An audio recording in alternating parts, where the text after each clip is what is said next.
자, 지난주에 말씀 제목이 뭐였던가요? 나는 달라질 수 없는가? 나는 달라질 수 없는가? 사도 바울의 그 처절한 고백을 통해서 우리도 동일한 질문을 던져봤습니다. 그리고 생명의 성령의 법으로 우리가 변해야 한다는 것을 전했습니다. 많은 얘기들을 지난주에 했습니다. 자, 그렇다면 오늘 제목은 그렇다면 어떻게 해야 달라질 수 있는가? 달라질 수 있다고 했는데 생명의 성령의 법으로 달라질 수 있다고 하셨는데 그러면은 어떻게 해야 달라질 수 있는가?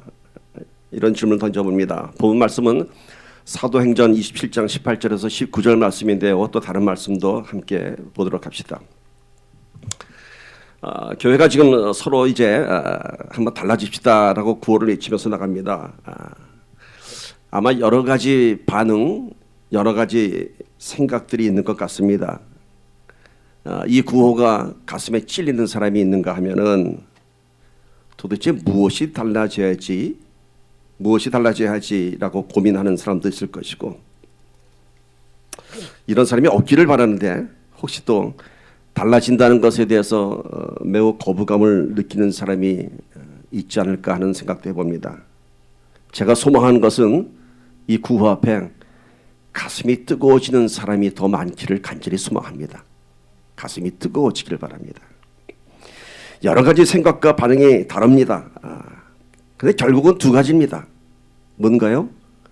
긍정적인 생각과 부정적인 생각입니다. 우리 신앙도 그렇습니다. 복잡하게 생각할 거 없어요. 딱 두 가지 선택입니다. 순종이냐 불순종이냐 이겁니다. 성경에는 수많은 사람들의 이야기가 기록되어 있습니다. 하나님의 말씀에 그 사람들이 어떻게 반응했는가에 따라서 그들의 인생의 결과가 어떻게 달라지는지 우리는 너무나 잘 알 수 있습니다. 순종인가 불순종인가 이겁니다. 사실 하나님의 요구, 하나님의 명령, 하나님의 말씀은 우리가 받아들이기에는 너무도 벅차고 너무도 감당할 수 없고 너무도 힘든 얘기들입니다. 그래서 외면하는지도 모르겠고 그래서 거부감이 드는지도 모르겠습니다. 성경의 인물들 봅시다. 아브라함에게 했던 하나님의 첫 번째 말씀은 뭔가요? 너의 고향 친척 아비 집을 떠나라. 언제? 나이 80세. 그 나이에 고향 떠날 나이입니까 여러분? 그 나이에? 모세에게는 뭐라고 얘기하셨죠? 너의 백성을 데리고 이 애굽을 떠나라. 이게 도대체 가능한 얘기입니까? 예수님이 제자들을 부를 때 어떻게 얘기했죠? 베드로에게 그물을 버리고 나를 따르라. 그물은 그들의 생업입니다. 평생 해오던 일입니다. 그물을 던져야 먹고 살 수 있습니다. 버리고 날 따르라. 이게 도대체 가능한 일입니까? 그런데 성경은 그러한 얘기들을 기록하고 있습니다.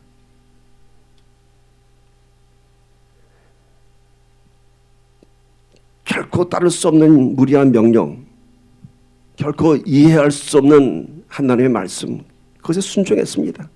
그리고 그 순종의 결과 그들의 인생에 새로운 이야기들이 시작되고 있습니다. 새로운 이야기가 인생의 어느 한 터닝 포인트가 된 것입니다. 자, 하나님의 말씀에 반응했습니다. 그들은 반응한다는 것의 의미는 뭔가요? 고민하는 거예요. 고민하는 거예요. 과연 내가 이 말씀대로 살아갈 것인가? 따라야 할 것인가? 그리고 성경의 인물들은 고민하다가 결국은 그 말씀에 순복하면서 놀라운 이야기들을 기록하고 있습니다. 말씀에 반응하지 않는 것은 또 다른 문제입니다, 여러분. 일단 말씀에 반응하면 고민도 할 수 있고 선택도 할 수 있습니다. 이 말씀에 반응하지 않는 것은 그 앞에 전혀 미래가 없습니다. 반응하지 않는다는 것이 뭔가요? 난 안 받겠다는 거예요. 난 싫다는 거예요. 그걸 성경에서 뭐라고 얘기하죠? 길가에 떨어진 씨앗이라고 얘기합니다. 길가에 있는 인생이 되고 마는 거예요. 그 어떤 좋은 것을 줘도 싹이 트지 않습니다. 그 인생은 결국 길가에 버려진 인생이 되고 말 것입니다.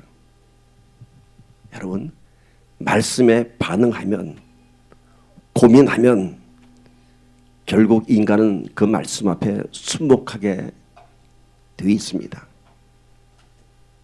이젠 달라집시다.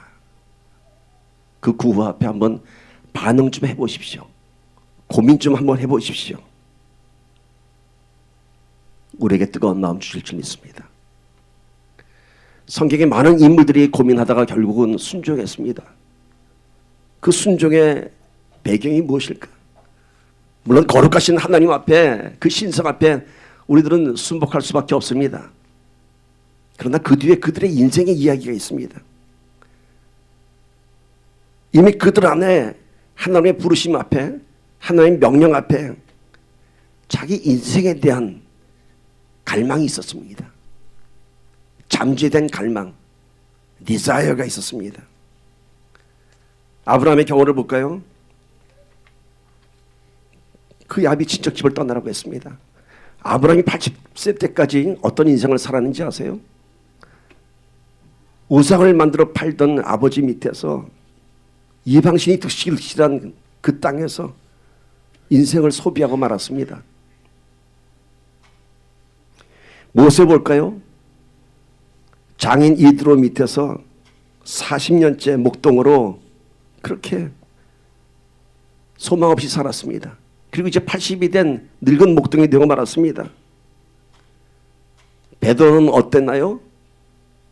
평생 그물을 던지면서 험한 인생 살았습니다.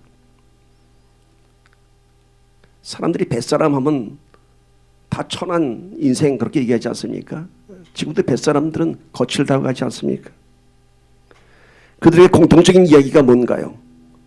얼마나 인생을 거칠게 살았는지, 얼마나 무의미한 인생을 살아왔는지, 그리고 하나님의 부르심 앞에 이렇게 내 인생이 마무리되어야 하는지라는 고민이 있었습니다. 그리고 자신들의 인생에 대한 회한과 함께 그들 안에 있었던 열망, 디자이어는 뭐냐 하면은 나도 이제 새로운 인생을 한번 시작하고 싶다. 80에 그런 열망이 있었습니다. 오늘 우리가 달라지자고 하는 것은 우리 지난 이야기를 돌아보면서 실망스럽게 살았던 우리의 이야기들을 이제 다시 쓰자는 것입니다. 한번 다시 써보자는 겁니다. 이대로 이렇게 살다가 인생 끝나지 말고, 이대로 이렇게 신앙생활 하면서 능력 없이 그냥 주님 앞에 부끄럽게 나가지 말고 한번 새로운 인생의 이야기를 만들어 보자는 것입니다. 아브라함도 모세도 80에 새로운 인생의 이야기를 시작하였습니다. 여러분, 다시 한번 우리 인생의 이야기를 시작해 봅시다. 막연한 기대와 소망이 아닌 성경이 증거하고 있고 하나님께서 말씀으로 우리에게 주신 그 부르심 앞에 한번 우리의 인생의 이야기를 다시 한번 시작해 보기를 간절히 소망합니다. 어떻게 달라져야 할 것인가? 처음에는 우리의 자신을 한번 돌아봐야 합니다. 아브라함이 자기 인생을 돌아보았고, 모세가 자기 인생을 돌아보았고, 베드로가 자기 인생을 돌아보았던 것처럼 지금 내 인생의 디자이어는 무엇인가? 또 지금까지 내가 신앙생활을 해왔다면 나는 어떤 관점에서 신앙생활을 해왔는가? 내 신앙생활의 디자이어가 무엇이었나? 한번 생각해 봅시다. 나의 구원, 내 인생의 행복, 온통 그것에 내 신앙의 초점이 맞춰져 있지 않았나 모르겠습니다. 그렇다면 그렇게 오랜 세월 나의 구원과 내 인생의 행복을 위해서 신앙생활을 해오셨다면 정말 우리들이 원하던 그 모든 것들이 다 이루어졌을까요? 하나님은 전지전능하시다고 하는데 정말 나는 구원의 확신이 있고 기도한 것마다 응답받으며 정말 믿음 안에서 주 안에서 행복한 신앙생활을 하고 있는가? 한번 질문을 던져봅시다. 나의 현실은 어떤가? 나의 현실은 어떤가? 성공적이신가요? 어쩌면 지쳐있고 실망스러운 모습인지 모르겠습니다. 당연하죠. 하나님은 결코 우리의 이기적인 그런 디자이어에 응답하지 않으십니다. 신앙의 포커스가 애당초부터 잘못되었기 때문입니다. 신앙의 시작은 하나님 없이 살아온 내 인생의 처절함을 깨닫는 것에서부터 시작합니다. 하나님을 만나는 것에서 시작하는 것이 아니라 하나님을 잃어버린 것을 깨닫는 것에서 시작하는 것입니다. 그래서 그때 하나님을 전심으로 찾고 찾을 때 만날 수 있는 것입니다. 그리고 그때 내 인생의 행복을 하나님 안에서 찾는 것입니다. 내 신앙의 어떤 의 안에서 찾는 것이 아닙니다. 하나님 안에서 찾는 것입니다. 아브라함도 모세도 베드로도 그들이 처절하게 구했던 그 디자이어는 행복한 인생에 대한 갈망이 아니라 하나님 없이 살아온 인생에서 이제는 하나님을 찾기 위한 그런 갈망이었습니다. 신앙의 시작이 나에서부터 시작되었다면 그것은 애당초부터 하나님 없이 나의 오기와 나의 집념으로 내 신앙생활을 하겠다고 하는, 그래서 결국은 고독하게 살아올 수밖에 없는 그런 인생, 그런 신앙이 되고 말 것입니다. 이런 신앙은 그 포커스가 나로부터 시작되었기 때문에 어떠한 능력도 경험할 수 없고 어떤 은혜도 경험할 수 없습니다. 그리고 자기 자신의 의지가 스스로에게 의가 되어서 나는 믿음이 있는 것처럼 착각하고 교만하게 살아왔는지도 모르겠습니다. 영어 수고에 point of view라는 수고가 있습니다. 관점이라는 뜻이죠. 관점. In my point of view 하면은 내가 보는 관점에서라고 하는 수고입니다. 오늘 우리의 신앙의 관점이 어디서부터 시작되었는가? 나의 관점에서 시작되지 않았는가? 그래서 하나님도 나의 관점에서 해석했고 신앙도 나의 관점에서 해석했고 다른 사람들의 생각과 행동도 나의 관점에서 평가하며 살아오지 않았는가 모르겠습니다.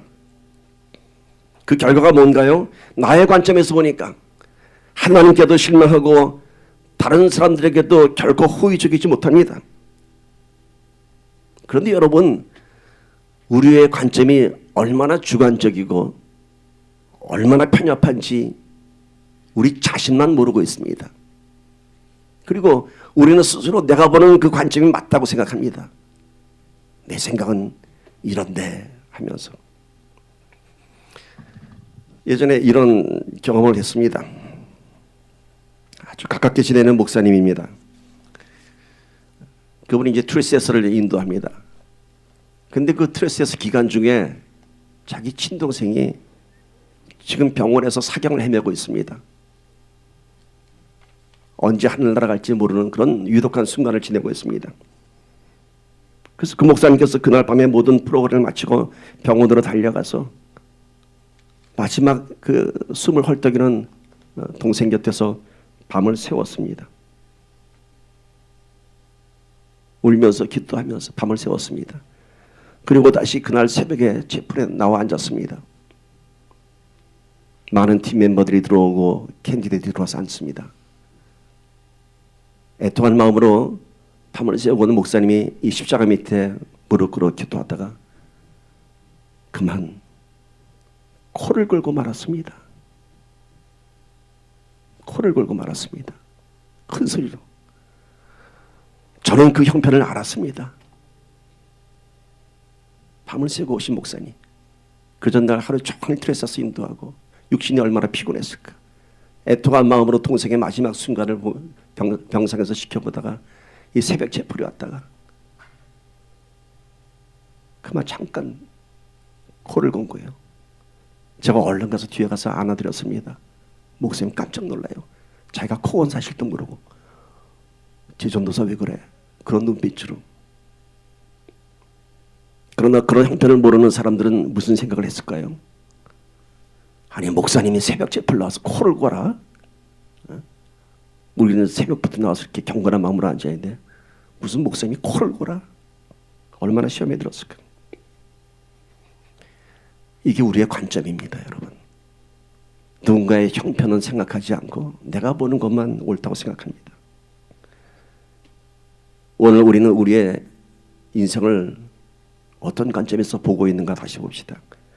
내 입장에서 보고 있는가 아니면 하나님의 관점에서 보고 있는가. 우리는 언제나 내 형편만 보고 있습니다. 그래서 왜 하나님은 내 기도에 응답 안 하는가 하고 불평합니다. 물론 내 관점에서 보면 실망스럽습니다. 그러나 하나님의 입장에서 보면은 다릅니다. 하나님은 우리의 그런 모습을 보면서 오히려 안타까워하고 계십니다. 왜 나를 못 믿느냐? 왜 나를 못 믿느냐? 왜 의심을 하느냐? 왜 말씀대로 살지 못하고 왜 세상을 의지하고 있느냐? 그리고 네가 지금 나한테 나온 것은 너 이기적인 생각 때문에 나온 것 아니냐? 나를 사랑하는 마음이 아니라 행련하는 마음에서 행련을 하나님이 살려주지 않을까 해서 전혀 다른 관점이에요. 내가 이전에 나온 것은 이기적인 관점으로 나왔다면 하나님은 그 이기적인 관점에 우리를 보면서 안타깝게 생각하고 있습니다. 하나님이 원하시는 그겁니다. 나를 믿어. 나를 신뢰해. 여러분, 아브라함에게 아들을 주겠다고 약속하셨어요. 아브라함 나이 80에. 근데 100살이 되도록 아들을 안 주셨어요. 하나님 침묵하셨어요. 아브라함 입장에서 보면요, 어떤 생각 들었을까요?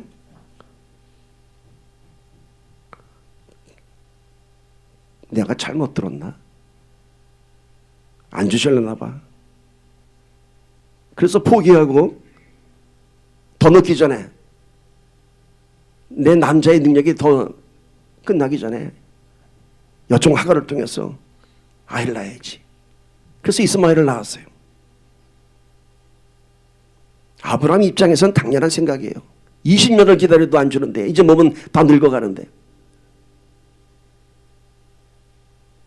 여종 하갈을 통해서도 자기 자손을 이어가야 될 거 아니에요. 그러나 하나님의 입장 그런 거 아니에요.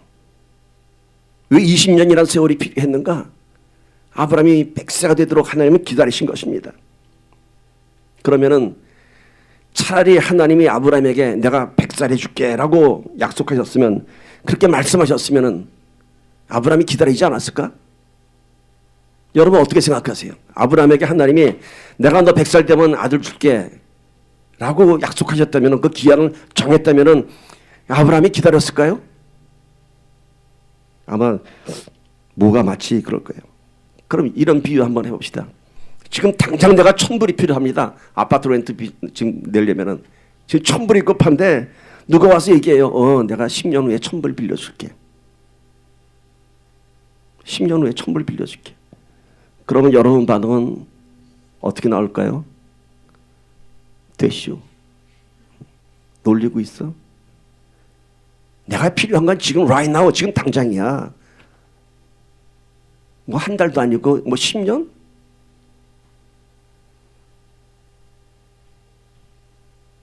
그것이 하나님께서 기다리신 그 세월의 의미입니다.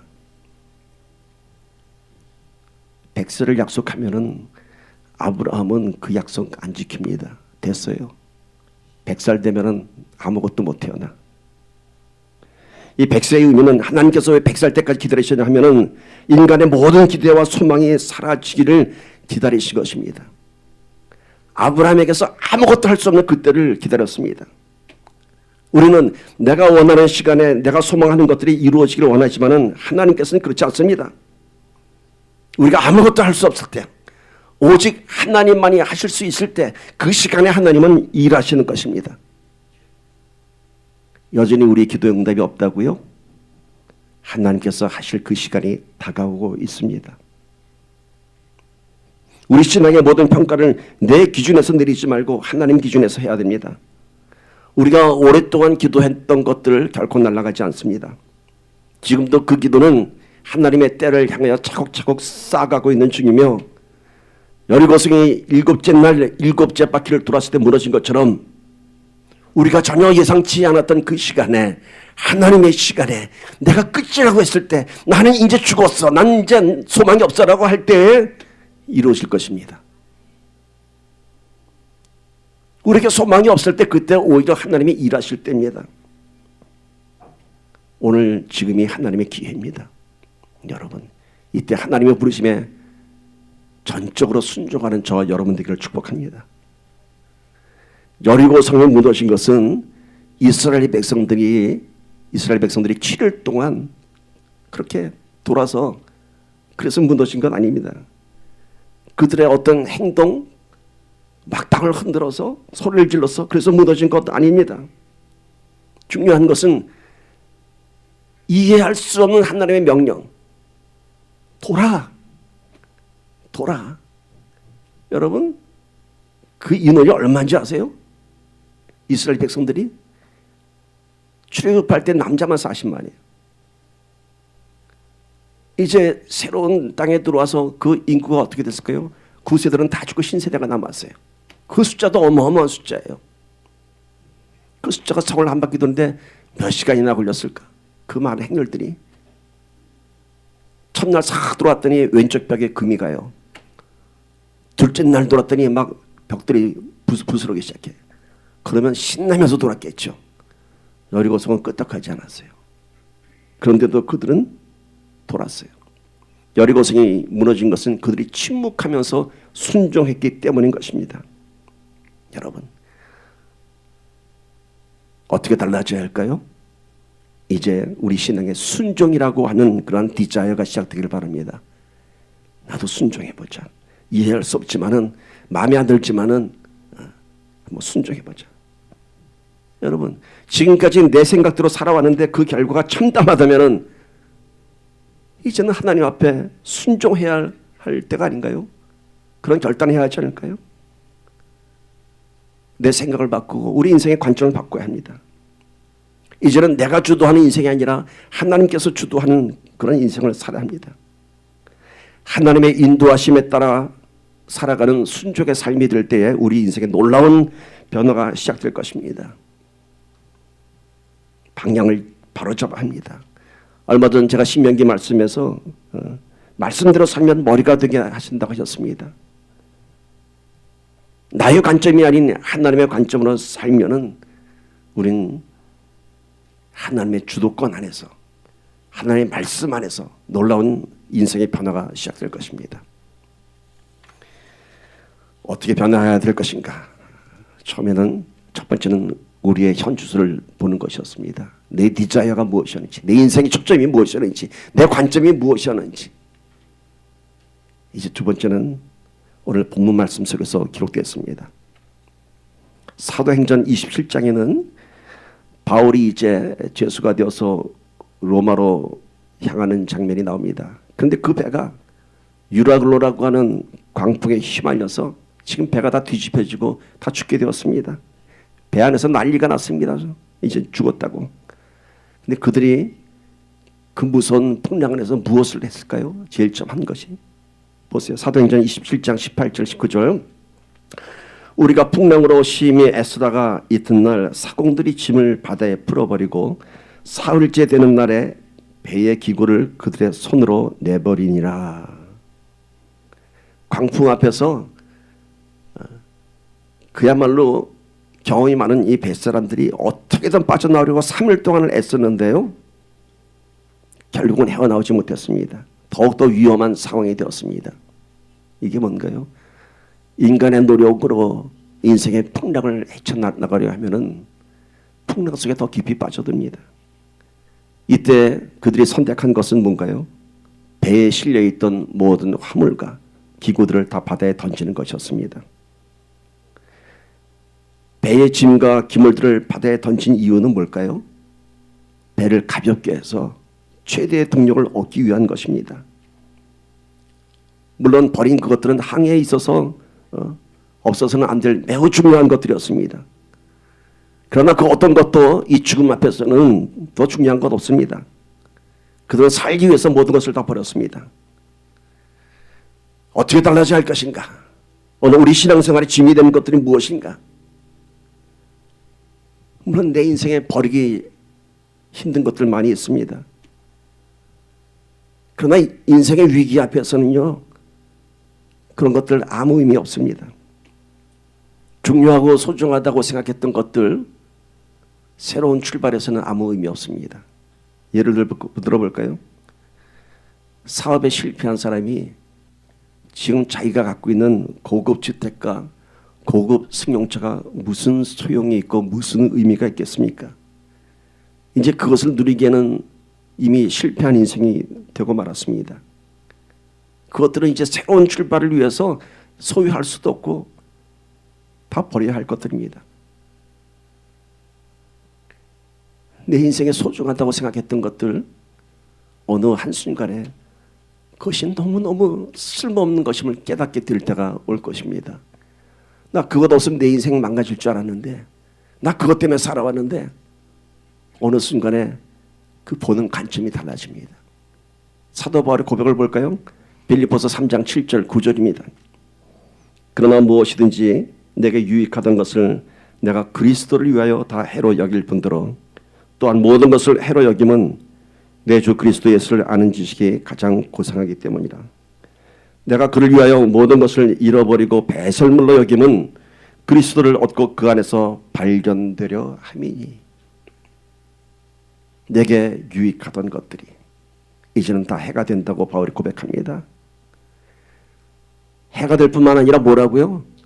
다 배설물로 여긴다고 합니다. 더 속된 표현을 하면 다 똥 같다는 겁니다. 냄새나고 더러운 것들.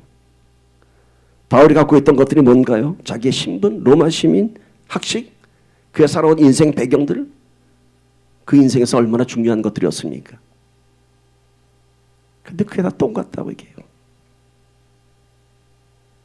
신앙인이 된다고 하는 것은 자신이 누리던 세상의 모든 것들을 다 버리는 것에서 시작합니다.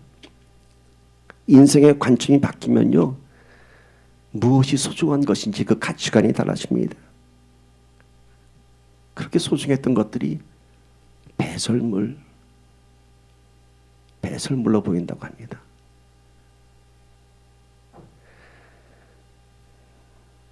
얼마 전에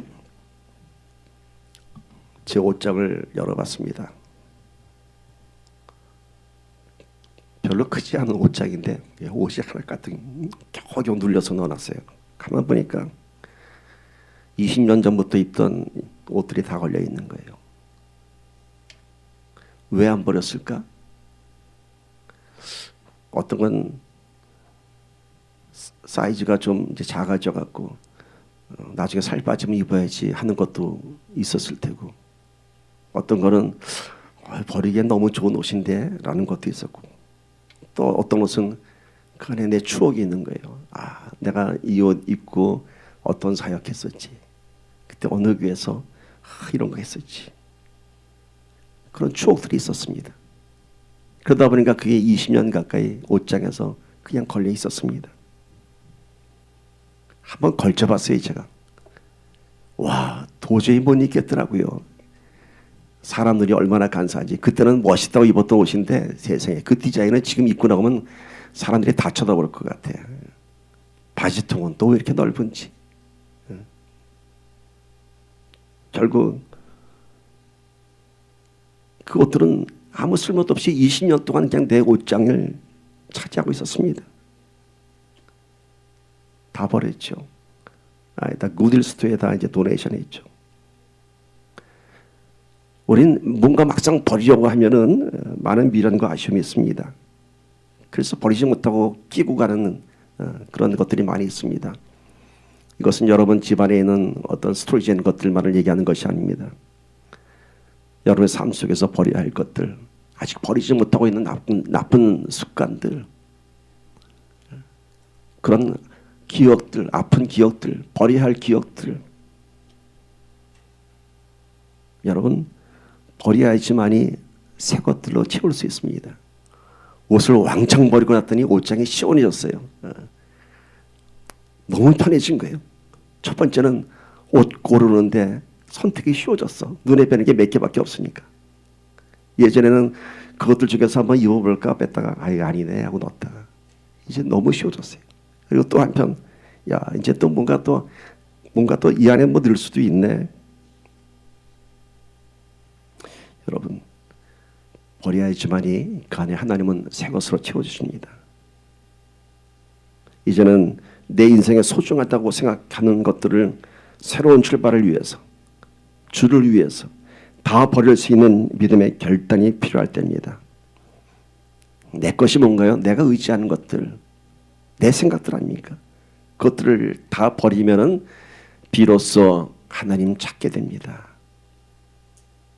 내가 의지하던 것들 다 버리면은 하나님만 의지하게 됩니다. 아마 어떤 분들은 마음속에 이런 생각할 거예요. 갖고 있는 것도 없고 뭐 버릴 것도 없는데 뭘 버리라고 하는지. 정말 버릴 것 아무것도 없나요? 그렇게 하나님 앞에서 떳떳한가요? 내 생각들, 하나님을 거부하고 부담스러워했던 내 마음들, 왜 나는 하나님을 사랑하지 않는가라는 처절한 질문들, 나의 완악한 마음을 버려야 하지 않을까요? 내 인생에 집착하던 그 열망들, 그 디자이어를 다 내려놓고 그 빈 공간에 하나님이 들어와야 하지 않을까요? 유라굴로의 강풍 속에서 모든 것을 버렸던 것처럼 내가 풍랑 속에 방황하는 인생인 것을 깨닫는다면 내가 버려야 할 것들을 다 버리고 이제는 풍랑 속에서 온전히 주님만을 의지하기를 간절히 축복합니다. 이런 찬양이 있잖아요. 내가 주인 삼은 모든 건 내려놓고 내 주 대신 주 앞에 나가. 내가 사랑했던 모든 건 내려놓고 주님만 사랑해. 주 사랑. 거친 풍랑에도 깊은 바다처럼 나를 잠잠케 해. 주 사랑. 내 영혼의 반석 그 사랑 위에 서리. 이 찬양이 유라굴로 강풍 속에서 고백된 찬양이 아닌가 싶습니다. 다 버리십시오. 그리고 이제는 내 인생의 엔진을 바꾸십시오. 유라굴로 풍랑에서 그들이 살아날 수 있었던 것은 바울 한 사람 때문이었습니다. 바울의 사명 때문에 그 배가 살아났습니다. 내 인생의 엔진을 바꾸십시오. 내 힘으로 살아갔던 엔진이 아니라 하나님의 사명이 내 엔진이 되십시오. 어떤 위기 앞에서도 우리 하나님은 함께 하실 것입니다. 지난 목요일 제가 좀 심장에 좀 비정상적인 증상이 있어서 심장내과 가서 정밀 검사를 받았습니다. 초음파 검사를 하면서 화면을 보는데 심장 내심실이 뛰는 게 다 나오더라고요. 팔떡팔떡 뛰더라고요. 그거 보면서 그런 생각 들었어요. 오랜 세월 동안 저렇게 펄떡거렸구나 내 심장이. 야 얼마나 힘들었을까. 심장이 잠깐만 펄떡거리지 않으면 어떻게 되는지 알죠. 나를 살리기 위해서 저 심장이 저렇게 열심히 뛰었구나. 수고 많았네. 그리고 드는 생각, 언젠간 저 박동이 멈추는 날이 오겠지. 젊음은 우리 곁에 영원히 있지 않습니다.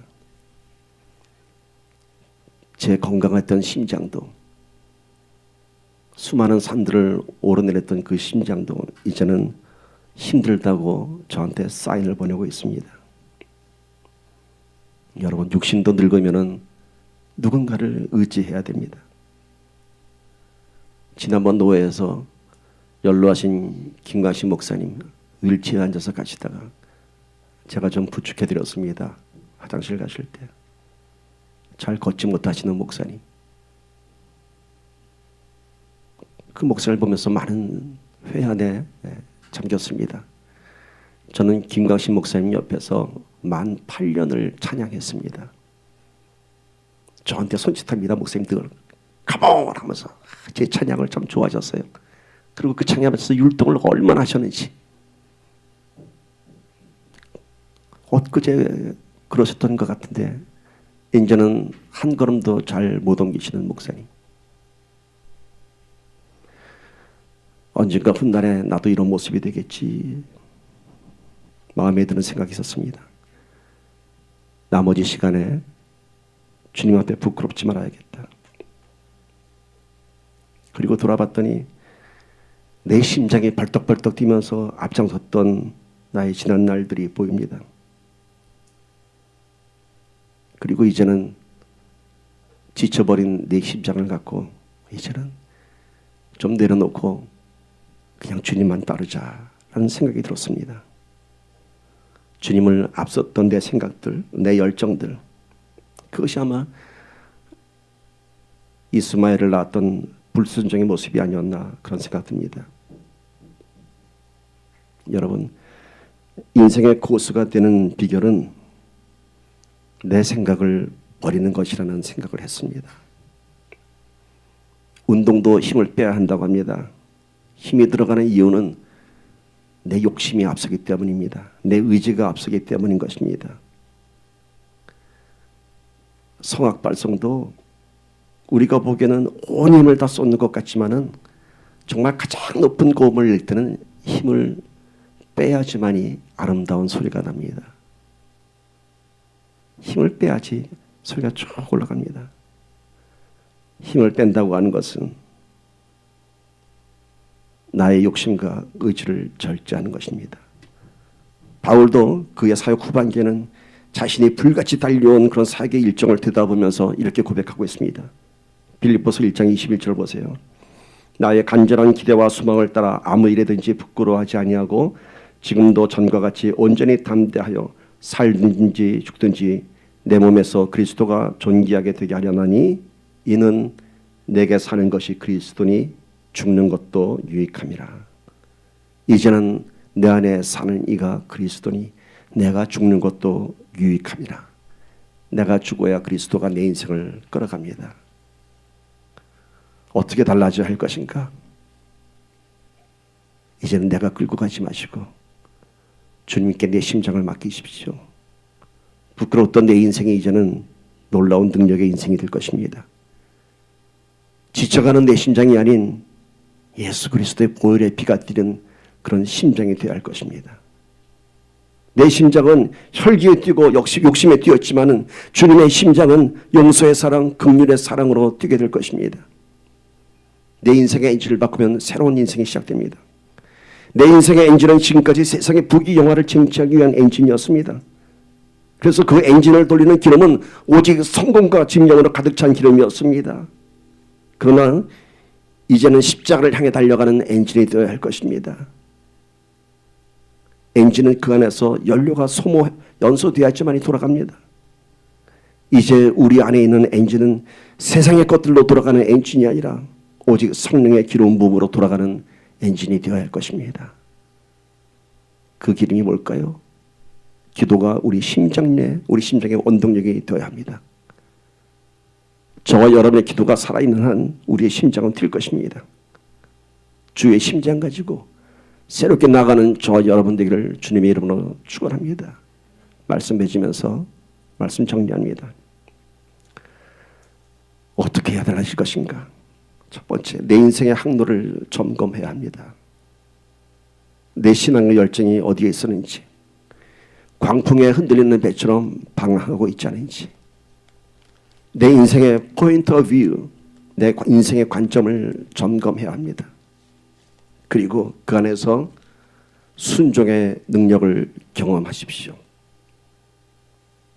어떻게 해야 달라질 것인가? 두 번째, 버려야 됩니다. 버려야지만이 새로운 것들로 채울 수 있습니다. 한 개, 두 개 버리지 말고 다 버리십시오. 아까도 그랬죠. 작은 변화는 더 힘들다고. 아예 몽들이 다 변하는 겁니다. 내 인생에 소중했던 것들, 내가 유익하다고 생각했던 것들, 그러나 이제는 쓰레기가 되어서 내 인생의 창고에 쌓여있는 그런 것들, 배설물을 안고 살아가고 있지 않은지 냄새나는 인생 되지 말아야 할 것입니다. 마지막으로 내 인생의 엔진을 바꾸십시오. 버겁게 살았던 내 인생, 약해지는 심장처럼 점점 힘을 잃어가는 내 인생의 엔진, 이제는 내가 아닌 주님의 심장이 되어야 합니다. 그 엔진에 오늘도 기름이 채워져야 합니다. 인간이 타는 냄새가 아닌 그리스도의 향기가 우리의 기도를 통해서 우리 인생에, 우리 교회 안에, 내 가정 안에 널리 널리 퍼져나가기를 간절히 소망합니다. 함께 기도합시다.